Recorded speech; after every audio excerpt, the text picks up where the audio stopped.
AI रो कमाल शोइथिबा अवस्था हजारे चाकरी आवेदन आसतु जानिबा एहार सर्विसेस खबर विषय कृत्रिम बुद्धिमत्ता तथा एआई रो आगमन परठारु इंटरनेट व्यवहार करुथुबा प्राय समस्ते कोनोसी ना कोनोसी उपाय रे विषयवस्तु सृष्टि और लेखारे एहार दक्षता देखिछंती।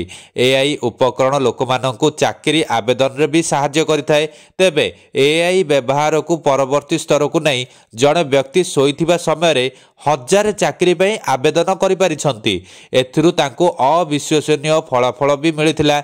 रेडिएट रे व्यक्ति जनक निजर अनुभूति वर्णना करी कहिसंती जे घरे तैयारी आर्टिफिशियल इंटेलिजेंस बोर्ड व्यवहार करने द्वारा तांकर चाकरी खोजिबारे बहुत सहायक होइथिला। आकर्षणीय कथा हेउची एआई बोर्ड तांको बिछणा रे आराम रे सोइथिबा समय रे भी कठिन कार्य को सहज संपूर्ण करिबारे सहाय्य करथिला। एआई प्रार्थी को सूचना को विश्लेषण करने सह प्रत्येक चाकरी पई सीवी और कवर लेटर सृष्टि करथिला। नियुक्तिदाता माने पचारिथिबा निर्दिष्ट प्रश्नर उत्तर देबा सह चाकरी पई स्वतः भावे आवेदन मध्य करथिला। से कहिसंती मात्र गोटाए मास मध्यरे एही पद्धति जोगु तांको पाखापाखी 50टी संस्थारू साक्षात्कार पई चिठी आसीथिला।